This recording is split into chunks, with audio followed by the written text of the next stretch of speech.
তিন সপ্তাহের তুমুল আন্দোলন, ব্যাপক রক্তপাতের মধ্য দিয়ে ১.৫ দশকেরও বেশি সময় ধরে বাঙালি যেভাবে অতিষ্ঠ হয়ে উঠেছিল, সেই শাসন থেকে মুক্তি পেয়েছে। নতুন পুনর্জন্ম ঘটেছে বাংলাদেশের, যাকে আমরা দ্বিতীয় স্বাধীনতা বলে আখ্যায়িত করছি। এবং সেই গণঅভ্যুত্থানের মধ্য দিয়ে আমরা যে অন্তর্বর্তীকালীন সরকার পেয়েছি, সেই অন্তর্বর্তীকালীন সরকারের আজ ১ মাস পূর্ণ হয়েছে। অনেক প্রত্যাশার চাপ নিয়ে অন্তর্বর্তীকালীন সরকার তাদের যাত্রা শুরু করেছে। সেই ১ মাস নিয়ে আজকে আমরা আলোচনা করতে চাই। দর্শক, অন্তর্বর্তীকালীন সরকারের ১ মাস, এই বিষয় নিয়ে আজকের দেশ সন্ধ্যায় আপনাদের সবাইকে স্বাগত জানাচ্ছি। আমি তাসনুভা তন্নি। আজকের এই আলোচনায় আমার সাথে দুজন বিশেষ অতিথি আছেন। শুরুতে অতিথিদের সাথে পরিচয় করে দিচ্ছি। আমাদের সাথে আছেন ইকতেদার আহমেদ, সাবেক জেলা জজ, এবং আছেন এম এ আজিজ, সিনিয়র সাংবাদিক ও কলামিস্ট। আপনাদের দুজনকে স্বাগত জানাচ্ছি আজকের আলোচনায়। ইকতেদার আহমেদ, এই যে আসলে আমরা নতুন অন্তর্বর্তীকালীন সরকারের কথা বলছি, নতুন বাংলাদেশের কথা বলছি, নতুন বাংলাদেশে অনেক রকমের সংস্কারের কথাও আমরা বলেছি। বলা চলে আসলে সংস্কার কিংবা প্রত্যাশার বোঝা কাঁধে নিয়েই আসলে অন্তর্বর্তীকালীন সরকার তাদের পথ চলা শুরু করেছে। অনেক ধরনের চ্যালেঞ্জ আছে সামনে। এই ১ মাসে আপনি আসলে এই অন্তর্বর্তীকালীন সরকারকে কিভাবে বিশ্লেষণ করবেন? দেখুন, ১ মাস তো খুব অল্প সময়। তো ১ মাসে তো একটা সরকারকে মূল্যায়ন করা যায় না। এবং অন্তর্বর্তী সরকার যেটা, এটা তো একটা চ্যালেঞ্জ নিয়ে এসেছে। আপনি নিশ্চয়ই জানেন যে আমাদের যে সংবিধানের যে প্রস্তাবনাতে সেখানে কিন্তু গণতন্ত্রের কথা বলা আছে, যে মানে রাষ্ট্রের অন্যতম লক্ষ্য হবে হয়েছিল গণতান্ত্রিকভাবে নির্বাচিত সরকার। তো ধরেন, তারপরে আমাদের সংবিধানের অনুচ্ছেদ ১১, সেখানেও কিন্তু গণতন্ত্রের কথা বলা হয়েছে। তো এখন আমরা তো দীর্ঘদিন থেকে হয়েছিল গণতান্ত্রিক পদ্ধতিতে আমাদের দেশে কিন্তু নির্বাচন হয় না। আপনি নিশ্চয়ই জানেন যে ২০০৮-এ যে এই সেনা সমর্থিত তত্ত্বাবধায়ক সরকার ছিল, ওই সরকারটা একটা নির্বাচন পরিচালনা করেছিল, যেটা হলো নবম সংসদ নির্বাচন।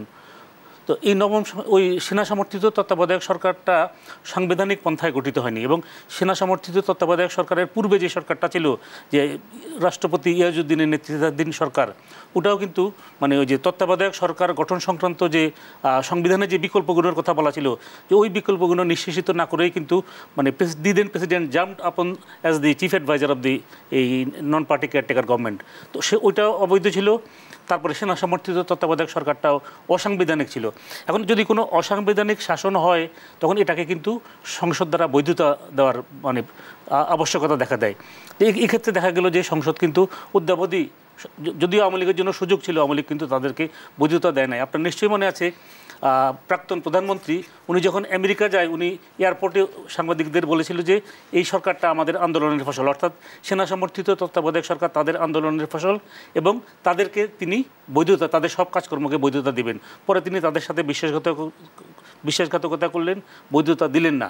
এবং ওই সরকারটা অবৈধ হওয়ার কারণে পরবর্তী যে সরকারগুলো, যে ২০১৪, ২০১৮, ২০২৪, এটা হচ্ছিল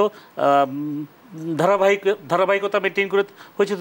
তো ওগুলোও কিন্তু যেহেতু পূর্ববর্তী একটা অবৈধর উপর যদি কোনো কিছু যদি প্রতিষ্ঠিত হয়, তাহলে ওগুলো কিন্তু পরবর্তী যে পদক্ষেপ সেগুলো অবৈধ। আর তাছাড়া হচ্ছিল, আপনি যদি সাংবিধানিকভাবে যদি বিশ্লেষণ করেন, অর্থাৎ আপনাকে তো সংবিধান এবং আইন মেনে চলতে হবে। দশম, একাদশ এবং দ্বাদশ সংসদ নির্বাচন, এই তিনটি নির্বাচন কিন্তু সংবিধান এবং আইনের যে বিধিবিধান আছে, এগুলো কিন্তু অনুসরণ করে হয় নাই। তো সুতরাং যে এই যে দীর্ঘ ১৪ বছর যে একটা অসাংবিধানিক সরকার ছিল, এই সরকারটা কী হয়েছে, যে এটাকে বলে vox populi, will of the people, অর্থাৎ জন আকাঙ্ক্ষা বা জনপ্রত্যাশায় এই সরকারের পতন ঘটেছে, এবং জন আকাঙ্ক্ষা এবং জনপ্রত্যাশায় আরেকটি সরকারের আগমন ঘটেছে। তো এখন এই যে জনপ্রত্যাশা বা জন আকাঙ্ক্ষায় যে সরকারের আগমন ঘটেছে, তো এদের মূল কাজ কি? মূল কাজ হলো যে ওনারা একটা নির্বাচন অনুষ্ঠান করবেন, এবং ওই নির্বাচনে যেন মানুষের যে জনমতের ভিত্তিতে, যেন মানে মানুষের আকাঙ্ক্ষার ভিত্তিতে বেছে নেওয়ার জন্য সুযোগ পায়, ভোট দেওয়ার জন্য সুযোগ পায়। এখন এটা করতে গিয়ে ওনারা যেহেতু সংবিধান, আপনি যে সংস্কারের কথা বলেছেন, এখন সংস্কারটা পৃথিবীর বিভিন্ন দেশে দুইভাবে হয়। একটা সংস্কার হচ্ছিল যে সংবিধানের যে বিদ্যমান সংবিধান যেটা আছে, ওই সংবিধানে আপনি যদি সংশোধনের মাধ্যমে একটা সংস্কার হয়, আর একটা হচ্ছিল সংবিধান বাতিলের মাধ্যমে আর একটা সংস্কার হয়, বা সংবিধান রদ বা রহিতের মাধ্যমে সংস্কার হয়। তো ওনারা যেহেতু সংবিধান বাতিল করেন নাই, তাহলে সংবিধান এখন বিদ্যমান আছে বা বহাল আছে। তাহলে এই যে ওনাদের যে এই শাসনকাল, বা ওনারা যে এই যে এখন ক্ষমতায় অধিষ্ঠিত হলেন, তারপরে ওনারা এখানে ওনাদের যে একটা রোডম্যাপ ওনারা দিবেন, পলিটিক্যাল ডায়ালগ হবে, তারপরে হয়তো নির্বাচন অনুষ্ঠান করবেন। এগুলো যখন নির্বাচন অনুষ্ঠান করার পরে ওইটাকে কিন্তু মানে সংসদে ২/৩ সংখ্যাগরিষ্ঠতা দ্বারা এটাকে কিন্তু বৈধতা দান করতে হবে। সামনে আসলে অনেক কাজ আছে, যেহেতু অনেক কাজ আছে সেই অনুযায়ী আমরা বলতে পারি চ্যালেঞ্জও আসলে অনেক বেশি আছে। এম এ আজিজ, অন্তর্বর্তী সরকারের এক মাসে হয়তো সবচাইতে বড় চ্যালেঞ্জটি ছিল প্রশাসনে একটা ব্যাপক রদবদল করতে হয়েছে। আওয়ামী সরকারের আমলে আমরা দেখেছি যে তারা একেবারে প্রশাসনকে দীর্ঘকাল ধরে তারা একেবারে কবজা করেই বসেছিল, সেখানে একটি পরিবর্তন আনতে হয়েছে। বিশেষ করে যদি আসলে আমরা পুলিশের কথা বলি কিংবা যারা আসলে আমাদের আইন শৃঙ্খলা নিয়ন্ত্রণ করছেন তাদের কথা বলি, একটা সময় দেখলাম আমরা খোদ পুলিশ আসলে নিজেদের নিরাপত্তা চাইছে। সেই জায়গাগুলো একটি বড় চ্যালেঞ্জ কিনা? না, ধন্যবাদ আপনাকে। এটা ঠিক যে মাত্র এক মাস সরকার যে অবস্থায় দায়িত্ব নিয়েছে, অর্থাৎ দেশের সব সেক্টর কিন্তু ভঙ্গুর অবস্থা, বিশেষ করে পুলিশ এবং প্রশাসন। কারণ বড় একটা পত্রিকায় নিউজ ছাপা হয়েছিল 4-5 দিন আগে, ইনভেস্টিগেটিভ রিপোর্ট। তাকে দেখা গেছে, বলেছে যে সিনিয়র সচিব এবং সচিবদের 95% স্বৈরাচারী শাসকের আপনার সাহায্যকারী ছিল। আর পুলিশের আপনি দেখেন উচ্চ পর্যায়ের, আপনার যখন এই ছাত্র নিধন চলে তখন পুলিশের হেডকোয়ার্টারে সিসি ক্যামেরা সারা দেশে ফিট করে আপনার নির্দেশ দিয়ে দিয়ে হত্যা করা হয়েছে। এই রেত কিন্তু ছাত্ররা যখন সরকারের পতন ঘটে তখন কিন্তু স্বাভাবিকভাবেই যারা তাদেরকে হত্যা করেছে তাদের প্রতি কিন্তু তাদের একটা প্রতিশোধের ক্ষোভ ছিল। ক্ষোভ হওয়ার ফলে পুলিশ কিন্তু অনেক জায়গায় আক্রান্ত হয়েছে, থানায় আক্রান্ত হয়েছে এবং পুলিশরাও এটা অনুভব করেছে। এটার মানে হচ্ছে আপনি যদি দেখেন যে সরকার পতনের সাথে সাথে প্রধানমন্ত্রী তো পালিয়ে গেলেন, তার ফ্যামিলির সদস্যদের আগে পাঠিয়ে দিলেন, আর কোনো নেতা কর্মী প্রশাসনের লোকজন কেউ কিন্তু বাইরে যেতে পারে নাই। অনেকে চুরি করে যাওয়ার চেষ্টা করছে, মারা গেছে, অনেকে ধরা পড়েছে এবং সেনানিবাসে 662 জন আশ্রয় নিয়েছিল, ওটাকে নিরাপদ মনে করেছে। ওখানে সবচাইতে বেশি সংখ্যক ছিল পুলিশ কর্মকর্তা আশ্রয় নেওয়া। সবচাইতে আশ্চর্য হয়েছি যে 3 জন সিটিং বিচারপতি ছিল এবং 10 জন ইউনিভার্সিটির ভিসি ছিল। তাহলে দেশটা কোন পর্যায়ে গেছিল আপনি চিন্তা করেন। যে তারা নিজেরাই প্রমাণ হলো, এই 662 জনের প্রমাণ করে আশ্রয় নেওয়াকে কেন্দ্র করে যে দেশে দুর্বৃত্তায়ন এবং স্বৈরশাসকের সহযোগী মানে লোক কত ছিল। এবং আপনি দেখেন এখন যে ধরা পড়তেছে কেউ আর 1000 কোটি টাকার নিচে না, 100 কোটি টাকার নিচে, যাকে ধরতেছে তাই। অর্থাৎ দুর্নীতিটা একদম সর্বগ্রাসী হয়ে গেছিল সমাজটায়। মানুষের এই 53 বছরে কম বেশি আমি বলবো, বিশেষ করে এই সরকারের 16 বছরে মানুষের মনোজগতের এমন পরিবর্তন ঘটিয়ে দিয়েছে, আমরা নিজেদের স্বার্থে অবলীলাক্রমে মিথ্যা কথা বলতে 1 সেকেন্ডও চিন্তা করি না। মানুষের মনোজগৎ সবচেয়ে বড় ক্ষতি হয়ে গেছে, মানুষের মনোজগতে একদম নষ্ট হয়ে গেছে। সুতরাং আপনি যেটা বলছেন, আমি এই 1 মাসে কিন্তু আমি কিছু প্রোগ্রেস দেখতে পাচ্ছি। ধরেন এটা তো রাজনৈতিক দল না, নির্বাচনের মাধ্যমেও আসে নাই, এদের সাপোর্টার আছে ছাত্র জনতা। এখন রাজনৈতিক দলগুলোও কিন্তু কিছু কিছু বেসুরো কথা বলা শুরু করেছে। বেসিক সাপোর্টার আছে ধরেন ছাত্ররা, হ্যাঁ, আর ধরেন আমাদের মতো নিরপেক্ষ কিছু লোকজন আছে তারা। তো তার ভিতরেও আপনি দেখেন কতগুলা প্রতি বিপ্লব 3টা কিন্তু আমার কাছে চেষ্টা হয়েছে, সেটা ছাত্ররা কিন্তু রুখে দিয়েছে। এখন ধরেন যেটা হলো পুলিশ সংস্কার, পুলিশ তো ভয়েই আসতে চায় না, ভয়ে ড্রেস পরতে চায় না। সেখান থেকে তো থানাগুলো সেনাবাহিনীর হেল্পে কিন্তু থানাগুলো ওপেন হয়েছে এবং ছাত্ররাও তাদের কিন্তু নিরাপত্তা দিয়েছে। এখন আপনার আইনশৃঙ্খলা বাহিনী রাস্তাঘাটে দেখা যাচ্ছে তো তারা অ্যাক্টিভ হচ্ছে, একটু সময় তো দিতে হবে, তাদের এই ভীতিটা তো কাটতে হবে। তারপর ধরেন প্রশাসন যে সংস্কার করবে, ইতিমধ্যে আমরা রদবদল হতে দেখেছি, রদবদল করা শুরু হয়েছে, প্রশাসনের রদবদল করেছে, কিন্তু বিষয়টা হলে এখনই তো সমালোচনা করার সময় আসে না। আমি বলবো আমার হাতে যদি প্রশাসন রদবদল করতে দেন একরকম হবে, ইকতেদার ভাইয়ের সাথে দিলে একরকম হবে, আপনার হাতে দিলে একরকম। এখানে যারা প্রশাসন রদবদলের দায়িত্বে আছে আমি অন্তত স্যাটিসফাইড না। প্রশাসন যেভাবে ছাত্ররা যে দাবি করেছে, ছাত্রদের দাবির বেসিকটা যদি ধরেন, তারা একটা মানবিক বাংলাদেশ চেয়েছে, তারা বৈষম্যহীন সমাজ চেয়েছে, আইনের শাসন চেয়েছে, সুশাসন চেয়েছে। সুশাসন এই আদর্শে যারা বলিয়ান, গণতন্ত্র বলিয়ান, যারা মনে প্রাণে এটা বিশ্বাস করে, তাদের দিয়ে এগুলি এই কাজগুলি করতে হবে। যারা আসলে প্রশাসনের শুদ্ধিকরণ করবেন তারা কতখানি শুদ্ধভাবে এই পরিবর্তন করতে পারছেন সেটিও আসলে আমাদেরকে একটু বিবেচনা করতে হবে। নিশ্চয়ই ইকতেদার আহমেদ, আমরা প্রশাসন যখন শুদ্ধিকরণের কথা বলছি, একই সময় পুরো বাংলাদেশকে আসলে আমাদের ঢেলে সাজাতে হবে। অর্থনৈতিক খাতের অবস্থায় যদি আসলে আমরা একটু তাকাতে চাই, লুটপাটের শিকার হয়নি এমন কোনো সেক্টর হয়তো বাংলাদেশে নেই। পুরো সেক্টরকেই আসলে লুটপাট করা হয়েছে। বাংলাদেশ থেকে হাজার হাজার কোটি কোটি ডলার আসলে বিদেশে পাঠিয়ে দেওয়া হয়েছে। তাদের বিচার কতখানি করতে পারবে এই অন্তর্বর্তীকালীন সরকার? সেটা তো বিচার করা তো সময় সাপেক্ষ ব্যাপার। এখন আপনার হলো যে বাংলাদেশের যে বিগত 15 বছরে যেটা ছিল যে দুঃশাসন, এই দুঃশাসনটা কিভাবে হয়েছে, যে দুর্নীতি ছিল একদম লাগামহীন।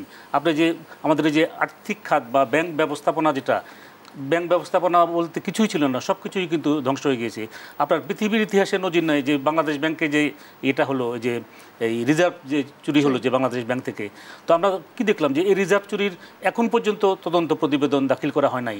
তো এখন যদি ধরেন একটা রিজার্ভ চুরি হলো 2014 সালে আর হলো 2024, তো ইট টুক মোর দেন 10 ইয়ার্স। এখনও এই যে তদন্ত প্রতিবেদন, যেটা সিআইডি তদন্ত করতেছে, সিআইডি তদন্ত করার জন্য পৃথিবীর বিভিন্ন দেশেও গিয়েছে, ইউনাইটেড স্টেটসে গিয়েছে, ফিলিপিন্সে গিয়েছে, কিন্তু আমরা দেখলাম যে কী কারণে তদন্ত প্রতিবেদন দেয় নাই এটা সিআইডি বলতে পারবে।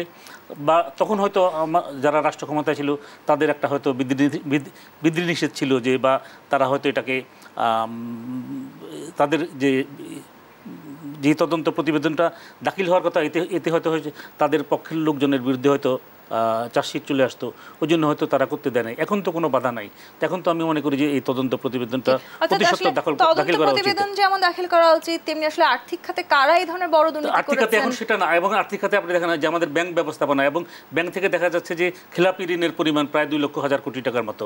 যে এই খেলাপি ঋণ কারা এটা নিয়েছে, এখন আপনাকে দেখতে হবে যে একটা ব্যাংকের পেইড আপ ক্যাপিটাল ধরেন হলো এই 400 কোটি থেকে 1,000 কোটি টাকা হচ্ছে পেইড আপ ক্যাপিটাল। তারপরে ধরেন অথরাইজ ক্যাপিটাল ধরেন 2,000 কোটি টাকা।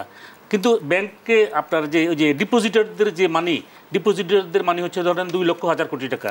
তাহলে দেখা যাচ্ছে যে ব্যাংকের যে এই পেইড আপ ক্যাপিটাল, অর্থাৎ স্পন্সর ডিরেক্টর এবং যে ডিরেক্টররা, ওরা যে অর্থ বিনিয়োগ করে ব্যাংকের ডিরেক্টর হচ্ছেন, সেটা হচ্ছিল ব্যাংকের যে টোটাল ডিপোজিটার্সদের যে টোটাল ডিপোজিট, ওটার কিন্তু বিলো 1%। তাহলে দেখেন এখন দেখা যাচ্ছে যে এই যে স্পন্সর ডিরেক্টর এবং ডিরেক্টররা যে একটা ব্যাংক যে নিয়ন্ত্রণ করছে, এই ব্যাংকে তারা নিয়ন্ত্রণ করছে কার ব্যাংক? এটা তো টাকাটা তো তাদের না, টাকাটা তো হচ্ছিল ডিপোজিটারদের। এবং তারা কি করে, তাদের অনুগত একজন ব্যক্তিকে তারা ম্যানেজিং ডিরেক্টর হিসেবে নিয়ে আসে, এবং একে বলা হয়েছিল ইয়েস ম্যান। এবং এই যে ঋণ বিতরণের ক্ষেত্রে সব তো বোর্ড করে, তো বোর্ড দেখা যাচ্ছে যে ঋণ বিতরণের ক্ষেত্রে বোর্ড হলো সেখানে দেখা যাচ্ছে যে এক ব্যাংকের ডাইরেক্টর আরেক ব্যাংক থেকে দেখা যাচ্ছে যে ঋণ নিচ্ছে। এবং এই কারণে দেখা যাচ্ছে এই যে ঋণের কথাটা আপনি বলছিলেন, আমরা একেবারে বিগত যেই সরকার ছিলেন তার যিনি স্বয়ং প্রধানমন্ত্রী ছিলেন, সাবেক প্রধানমন্ত্রী, তার খুব কাছের যারা ছিলেন তাদের এক একজনের অবস্থাও যদি আমরা একটু দেখি, একজন ব্যক্তি একটি ব্যাংক থেকে 36,000 কোটি টাকার বেশি লোন নিতে পেরেছেন। কোনো স্বচ্ছতার জায়গায় কি আসলে ছিল না, নাকি আসলে কোনো জবাবদিহিতা ছিল না বলে যার যা ইচ্ছা সে তাই করতে পেরেছে? এই প্রশ্নটি রেখে আমাকে একটি বিরতিতে যেতে হবে। দেশসন্ধ্যা বিরতি নিয়ে ফিরছি, সাথেই থাকুন।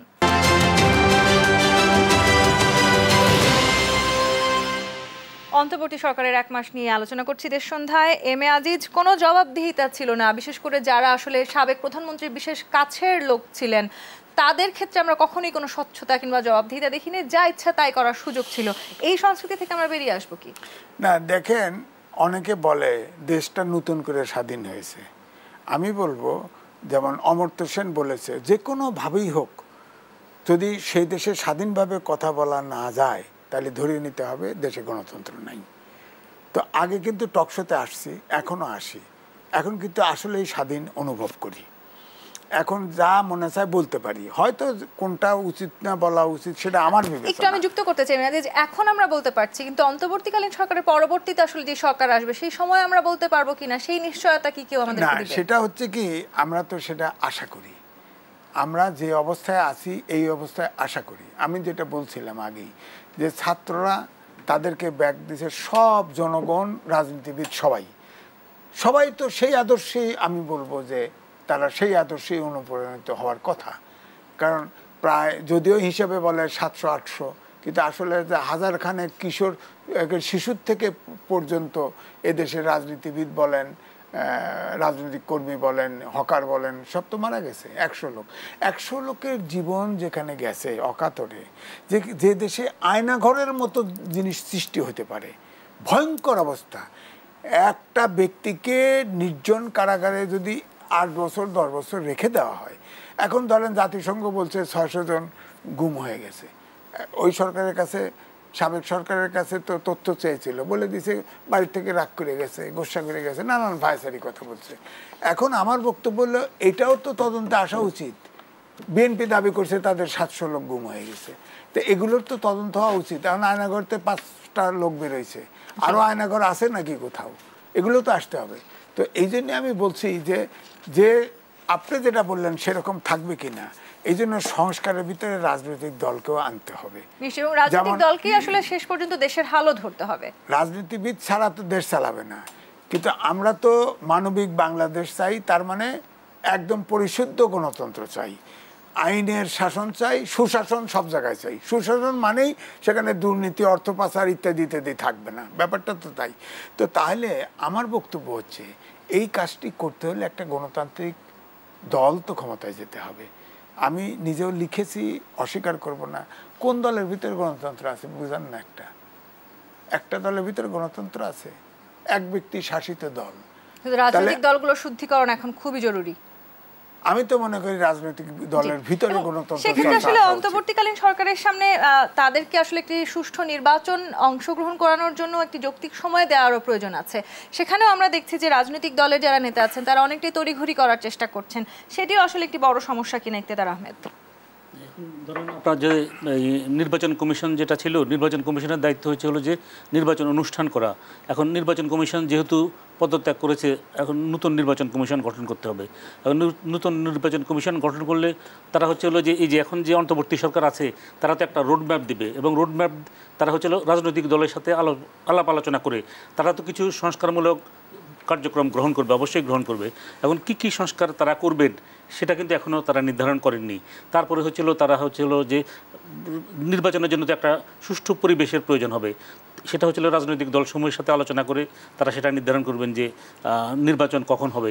এখন দেখেন যে আমাদের দেশে যে বাংলাদেশ অভ্যুদয় পরবর্তী যে নির্বাচনগুলো হয়েছে, তা আমরা দেখেছি যে মানে দলীয় সরকারের অধীনে নির্বাচনের ক্ষেত্রে কিন্তু কখনো কিন্তু দলীয় সরকার বহির্ভূত লোক কোনো দল নির্বাচনে জয়ী হতে পারে নাই। তাহলে আপনি তো ধরে নিতে পারেন যে আমাদের দেশে যে এই যে ব্যবস্থা, যে নির্বাচনী ব্যবস্থা, বাংলাদেশে যে আজকে যে রাজনৈতিক সংকট, এটার মূলেই হলো যে আমার একটা সরকারের মেয়াদ অবসান পরবর্তী কোন ধরনের সরকারের অধীন নির্বাচন অনুষ্ঠিত হবে। তো এটাকে কিন্তু একবার কিন্তু এটা মানে ঐক্যমতের ভিত্তিতে, জাতীয় ঐক্যমতের ভিত্তিতে এটার সমাধান করা হয়েছিল, এবং আমাদের যে নির্দলীয় তত্ত্বাবধায়ক সরকার সেটাও একটা রাজনৈতিক সংস্কার, এটা আমাদের সংবিধানে এটা সন্নিবেশিত হয়েছিল, এবং ওই সরকারের অধীনে 2টি নির্বাচন হয়েছিল। তারপর যাই হোক, যে আমাদের রাজনৈতিক দলসমূহের এটা আমি বলবো যে ব্যর্থতার কারণেই যে আমাদের এই যে নির্দলীয় তত্ত্বাবধায়ক সরকারকে সংবিধান থেকে এই করলো, এই যে অবলুপ্ত করলো, এবং সেটা করলো কিভাবে, তারা মানে গায়ের জোরে এবং একতরফাভাবে এটা করলো। সেখানে কিন্তু যে এটা যে তারা যে এই সংবিধান থেকে যে এই 13শ সংশোধনী বাতিল করলো, সেখানে তো জনসমর্থন বা জন আকাঙ্ক্ষা ছিল না। এখনও যদি এটার ব্যাপারে যদি গণভোট করা হয়, দেখা যাবে যে দেশের মানে সংখ্যাগরিষ্ঠ জনগণ জনসমর্থন না থাকলে আসলে যে কোনো দলই টিকে থাকতে পারবে না, সেটি আমরা সুস্পষ্টভাবে বুঝতে পেরেছি অন্তত 2024-এ। এম এ আজিজ, এই যে আসলে আমরা সুষ্ঠু নির্বাচনের কথা বলছি, কিংবা অন্তর্বর্তীকালীন সরকারের সামনে বাংলাদেশের দীর্ঘদিন পরে আসলে একটি নির্বাচন হবে, যদি আসলে এই সরকার সেই নির্বাচন আমাদের জন্য আসলে সামনে অপেক্ষা করছে, সেই নির্বাচনে যে রাজনৈতিক দলগুলো অংশগ্রহণ করবেন তাদের আসলে জনগণের পালস বোঝাটা যেমন জরুরি, তেমনি তাদের নিজেদের সংস্কার খুব জরুরি। বিশেষ করে রাজনৈতিক নেতৃবৃন্দ যারা আছেন, সেই সংস্কারটা আমরা আসলে কতখানি এগিয়ে যেতে পারবো? দেখেন, ইথিওপিয়ার ভাই অনেক লার্নেড ম্যান, তিনি বলেছেন, আমি তার সাথে যুক্ত করি।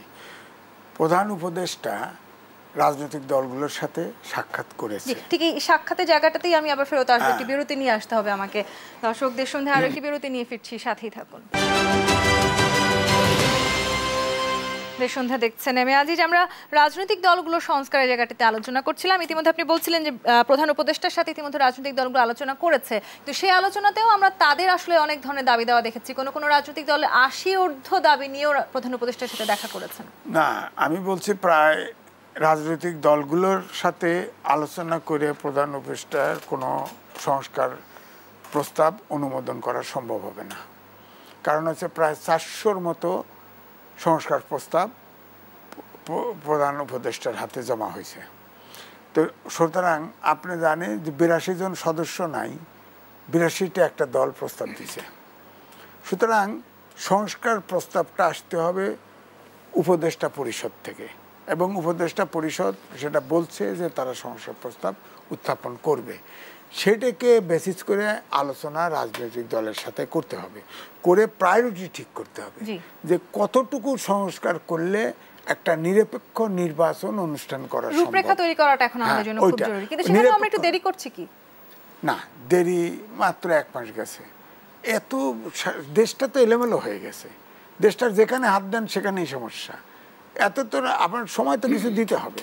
আমার কথা হচ্ছে সেখানেই রাজনৈতিক দলের সাথে আলোচনা করে যৌক্তিকভাবে যেটুক সময় দরকার একটা নিরপেক্ষ নির্বাচন অনুষ্ঠানের জন্য সেইটুক সময় তাদের দেওয়া উচিত। তারপর একটা নিরপেক্ষ নির্বাচন হয়ে যে ক্ষমতায় আসবে। চাপের কথা আরো একটা বলছি যে আমাদের দেশে এই যে ওয়েস্টমিনস্টার সিস্টেমে যে নির্বাচন, আমি নিজে লিখেছি যে এখান থেকেও বেরিয়ে আসা উচিত। ইকতাদার ভাইও লিখেছে যে আনুপাতিক যদি নির্বাচন দেন, যে পার্টি যত ভোট পায় সেই অনুপাতে সিট পাবে, তাহলে হবে কি সবসময়ই একটা কোয়ালিশন গভর্নমেন্টের মতো হবে। আর আপার হাউস লোয়ার হলে উনি ভালো জানেন যে মৌলিক অধিকারের পরিপন্থী সাংঘর্ষিক কোনো আইন অটোমেটিক বাতিল। আমাদের দেশে সাংঘর্ষিক আইন হয়েছে না, 74 সালের অ্যাক্ট এখনো আছে না, সাইবার সিকিউরিটি অ্যাক্ট আছে না, তারপরে যে আন্তর্জাতিক মানবাধিকার বিরোধী দমন আইন আছে না, এগুলো তো সংবিধানের সাথে এখানে চেক অ্যান্ড ব্যালেন্স থাকে। আমেরিকায় আছে না সেই চেক এন্ড ব্যালেন্সের জায়গাটি থেকে আমরা অনেকটাই হয়তো দূরে সরে গিয়েছিলাম, কিংবা যে একনায়কতন্ত্রের কথা আমরা বলছি সেটি নিশ্চয়ই আমরা আর দেখতে চাই না। কিন্তু ইকতাদার আহমেদ, একনায়কতন্ত্র থেকে যদি দূরে সরে আসতে হয়, একটি বেছে নেওয়ার সুযোগ আছে, এমন একটি নির্বাচন আমাদের জন্য খুব জরুরি। তড়িঘড়ি করে যদি আমরা নির্বাচন দিই, কিংবা যেটি এম এ আদেশ বলছিলেন এই অন্তর্বর্তীকালীন সরকারের উপর নির্বাচনের জন্য যথেষ্ট চাপ আছে, সেই চাপ আসলে কোনো না কোনোভাবে আবারও আমাদেরকে ভুল পথে নিয়ে যেতে পারে কি না? সেটা ধরেন চাপ আছে, চাপ থেকে উত্তরণ ঘটাতে হবে। এখন তো একটি রাজনৈতিক দলের সাথে আলাপ করে তো আপনি সিদ্ধান্ত নেবেন না। এখানে অন্য অপর যতগুলো রাজনৈতিক দল আছে, নিবন্ধিত যে সকল দল আছে, প্রত্যেকটা দলের সাথে আলোচনা করতে হবে। আলোচনা করে তারপর একটা সিদ্ধান্তে উপনীত হতে হবে, এবং ওই নির্বাচনটা যেন স্বচ্ছ হয় এবং নির্বাচনটা যেন গ্রহণযোগ্য হয়। তো আমরা ইতিপূর্বে দেখেছি যেমন এই যে বাংলাদেশে সবচেয়ে কিন্তু স্বচ্ছ নির্বাচন ছিল 1990 সালে যে শাহাবুদ্দিন সাহেবের নেতৃত্বাধীন, সেটা হচ্ছিল প্রধান বিচারপতির নেতৃত্বাধীন, কর্মরত প্রধান বিচারপতির নেতৃত্বাধীন অস্থায়ী সরকার। উনি একটা নির্বাচন পরিচালনা করেছিলেন এবং সেই নির্বাচনটা অবাধ, সুষ্ঠু এবং নিরপেক্ষ হয়েছিল, এবং সেখানে আমরা দেখেছি যে জন আকাঙ্ক্ষা বা জনপ্রত্যাশা অনুযায়ী সরকার গঠিত হয়েছিল। আমরা কিন্তু কেউ সবাই ধারণা করেছিল যে ওই নির্বাচনে আওয়ামী লীগ বিজয়ী হয়েছে, কিন্তু ফলাফল পাওয়ার পরে দেখা গেল যে, এবং বিএনপি নিজেও কিন্তু চিন্তা করে নাই যে ওই নির্বাচনে যে বিএনপি সরকার গঠনের মতো, অ্যাকচুয়ালি বিএনপি এককভাবে সরকার গঠনের মতো সংখ্যাগরিষ্ঠতা পায় নাই। তারা পেয়েছিল 140 আসন, আর পরে জামাতের সাথে তারা এই সমর্থন নিয়ে তারা সরকার গঠন করেছিল। তো এখন ওই যেটা এই যে আনুপাতিক প্রতিনিধিত্বের যে নির্বাচনী ব্যবস্থা, এখন Westminster type of democracy entire ইউরোপে, যুক্তরাজ্য ছাড়া আর কোথাও কিন্তু নাই। সব জায়গায় হচ্ছিল আনুপাতিক প্রতিনিধিত্বের নির্বাচনী ব্যবস্থা। এটা অত্যন্ত সায়েন্টিফিক, এবং এই ব্যবস্থাটা যদি ইন্ট্রোডিউস করা যায়, সেখানে দেখা যাচ্ছে যে আপনার কাস্টিং যে ভোট কাস্ট হবে, একটা পার্টি যদি ধরেন 1% ভোট পায়, তাহলেও কিন্তু সে সংসদে 3টা আসন পাবে। যে আমাদের ছোট যে সকল দল আছে, এটা সারা দেশব্যাপিত যে ভোট গ্রহণ হবে, 1% ভোট পাওয়া খুব ইজি, হয়তো 1% ভোট পেয়ে যাবে। তো কিন্তু ওখানে এই আনুপাতিক প্রতিনিধিত্বের নির্বাচন হলে এককভাবে একটা দলের পক্ষে, যেটা হয়েছিল যে নিরঙ্কুশ সংখ্যাগরিষ্ঠতা বলে যে 150 আসনে বিজয়ী হয়তো ডিফিকাল্ট হবে। তো সেক্ষেত্রে হয়তো ওই যে কোয়ালিশন গভর্নমেন্ট হতে পারে। কারণ কোয়ালিশন গভর্নমেন্ট হলে কিন্তু দেখা যাচ্ছে যে এখানে ওই যে অ্যাকাউন্টেবিলিটি থাকে, এবং সবাই তখন চেষ্টা করে যে ভালো কাজ করার জন্য, এবং ভালো কাজ করলে যে আগামী নির্বাচনে হয়তো আমরা আরও ভালো ফলাফল করতে পারব। এই যে আপনি ভালো কাজের কথা বলছিলেন এম এ আজিজ, আমরা জানি হয়তো অন্তর্বর্তীকালীন সরকার যথেষ্ট চেষ্টা করছেন আসলে সামনে আমাদেরকে একটি সুষ্ঠু নির্বাচন উপহার দেওয়ার জন্য, কিন্তু নির্বাচনের পরবর্তীতে আমরা প্রায় সময় দেখেছি অন্তর্বর্তীকালীন অন্তর্বর্তীকালীন সরকার কিংবা এর আগে যারা আসলে মধ্যবর্তী সরকারের কাজ করেছেন তাদের যত আইন কানুন থাকে নতুন সরকার নির্বাচিত হওয়ার পর রাজনৈতিক দলগুলো সেগুলো পরিবর্তন করে দেয়, সেখানেও আসলে আমাদের একটু নজর দেওয়ার প্রয়োজন আছে। সেখানে সন্দেহ থাকে। যেমন হোসেন মোহাম্মদ এরশাদের পতনের আগে 3 জোটের রূপরেখা কিন্তু স্বাক্ষর করেছিল, এটা একটা জনগণের কাছে অঙ্গীকার, কিন্তু কোনো দল এটা রাখে নাই। তো সুতরাং তারপরেও হোপ ফর দ্য বেস্ট, আমরা অন্তত পক্ষে যে জিনিসগুলো মৌলিক সংস্কার দরকার, যেখান থেকে রাজনৈতিক দলগুলি সরে যাওয়ার কোনো স্কোপ নাই, অর্থাৎ সংবিধানে যুক্ত করা, সেই সংস্কার করে যদি নির্বাচন দেয়, নিরপেক্ষ নির্বাচন হয়, এবং আপনার এই যে বাক্স অন্য ডিস্ট্রিক্ট থেকে আর এক ডিস্ট্রিক্টে গণনা করা, এই সিস্টেম যদি বন্ধ হয়, নিরপেক্ষ নির্বাচন, এখানে আইনশৃঙ্খলা বাহিনী ভোট দেওয়ার সুযোগ না থাকে, আপনার প্রশাসন পক্ষপাত না করার সুযোগ থাকে। ভারতে কি কোনো প্রশাসন ইন্টারফেয়ার করে না তো। ভারতে তো মানে উচ্চমানের মৌলিক অন্ধ বিজেপি ক্ষমতায়, কিন্তু নির্বাচন নিয়ে তো হয় না। নির্বাচন তো ইলেকশন কমিশন ঠিকই করতে পারে। তা আমাদের হচ্ছে কি গণতান্ত্রিক চর্চাটা নাই ভিতরে, এটা আনতে হবে, অনুশীলন করতে হবে, আনতে হবে, এবং আইনের ভিতরে এটা আনতে হবে যাতে কোনো দল এখান থেকে বেরিয়ে না যেতে। নিশ্চয়ই আমরা উদ্যোগের কথা বলছি, আমরা হয়তো সেই উদ্যোগগুলো বাস্তবায়নও করতে চাইছি, কিন্তু সেই বাস্তবায়ন করাটা কতখানি চ্যালেঞ্জিং, ইকতেদার আহমেদ, বাস্তবায়ন আসলে আমরা করতে পারবো কি না শেষ পর্যন্ত? আপনাকে দেখতে হবে যে এখন জাতির সামনে সবচেয়ে বড় চ্যালেঞ্জ হচ্ছে হলো যে এই প্রশ্নটা কিন্তু উদিত হয়েছে যে কোন পথে ওনারা যাবেন। একটা হচ্ছে হলো যে সংবিধান সংশোধন নাকি সংবিধান পুনর্লিখন। এখন সংবিধান যদি সংশোধন করতে হয়, আপনি যে বিদ্যমান যে আমাদের সংবিধান এটা তো বলবৎ আছে বা বহাল আছে, তাহলে এর পরে যে নির্বাচনে যারা বিজয়ী হবে তারা হয়তো সংবিধান সংশোধন করে দিবেন। ওইটাও একটা হচ্ছে হলো যে পলিটিক্যাল ডায়ালগের মাধ্যমে এটাকে সমাধান করতে হবে। আর যদি সংবিধান পুনর্লিখন করতে হয়, সেখানে কিন্তু এই যে ছাত্র জনতার যে বিপ্লব হয়েছে, তাহলে ওই বিপ্লব পরবর্তী আমরা দেখেছি যে ওই বিপ্লবটাই হচ্ছে হলো যে জন আকাঙ্ক্ষা। সেখানে হচ্ছে একটা ফরমানের মাধ্যমে এই সংবিধানটাকে বাতিল করতে হবে, এবং ফরমানটার যে ক্ষমতা, ওই ক্ষমতাটা আসবে হচ্ছে হলো এটাকে বলে প্রোক্লামেশন আর কি। The proclamation shall derive it's power from the will of the people, মানে জন আকাঙ্ক্ষা থেকে, যে ছাত্র জনতার বিপ্লবের যে আকাঙ্ক্ষা, ওই আকাঙ্ক্ষা থেকে তাদের এটা আসবে, এই পাওয়ারটা ডিরাইভ করবে আর কি। এবং সংবিধান যদি পুনর্লিখন করতে হয় তাহলে that is a very difficult task, এবং সেক্ষেত্রে কিন্তু কনস্টিটিউয়েন্ট অ্যাসেম্বলি গঠন করতে হবে, নট এই যে জাতীয় সংসদ।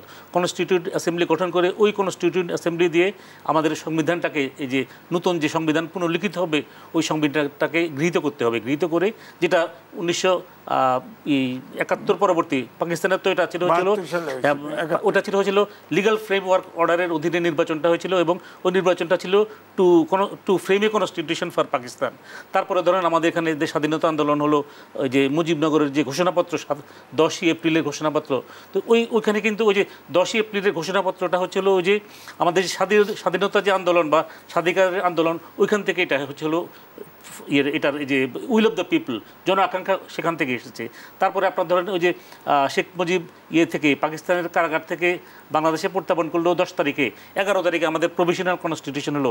সেখানেও প্রভিশনাল কনস্টিটিউশনটা পাওয়ারটা ডিরাইভ করেছে হচ্ছিল আমাদের ওই যে এই মুজিবনগর সরকারের যে ঘোষণাপত্র 10ই এপ্রিলের, সেখান থেকে। তো এখন আমাদের এই যে অন্তর্বর্তী সরকারে যারা আছেন, ওনাদেরকে সিদ্ধান্ত নিতে হবে, ওনারা কি সংবিধান সংশোধন করবেন নাকি সংবিধান পুনর্লিখন করবেন। প্রত্যাশা যেমন আছে, সেই প্রত্যাশার চাপও আছে, তবে সবশেষ আসলে জনগণ যে রাষ্ট্রের মালিক, সেই মালিকানা আসলে এই অন্তর্বর্তীকালীন সরকারকে বুঝিয়ে দিতে হবে।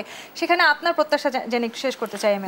আমার প্রত্যাশা কিন্তু ছাত্র আন্দোলনের যে প্রত্যাশা, ওইটি আমরা একটা মানবিক বাংলাদেশ চাই, আইনের শাসন চাই, সুশাসন সর্বস্তরে চাই, এবং মানুষের যে মনোজগতের যে পরিবর্তন ঘটেছে, এটা তো সমাজতান্ত্রিক বিপ্লব হয় নাই যে তারপরে কালচারাল রেভলিউশন করে মনোজগতের পরিবর্তন করে। এটা দীর্ঘদিন ধরে এটা পরিবর্তন হয়েছে, দীর্ঘদিন লাগবে, এবং এই জন্যেই গণতান্ত্রিক চর্চা, গণতান্ত্রিক অনুশীলন যারা করে তারা আগামী দিনে ক্ষমতায় আসুক, এটাই আমাদের কামনা। সেই প্রত্যাশা আমরা করতে চাই, এবং বাংলাদেশের জনগণ বেছে নেওয়ার সুযোগ পাক একটি সুষ্ঠু নির্বাচনের মধ্যে দিয়ে, সেই প্রত্যাশা আমরা রাখতে চাই। ইকতেদার আহমেদ এবং এম এ আজিজ, অসংখ্য ধন্যবাদ আজকে আমাদেরকে সময় দেওয়ার জন্য। দর্শক, আগামী দেশ সন্ধ্যা দেখবার আমন্ত্রণ রইল। ধন্যবাদ এতক্ষণ সাথে থাকার জন্য।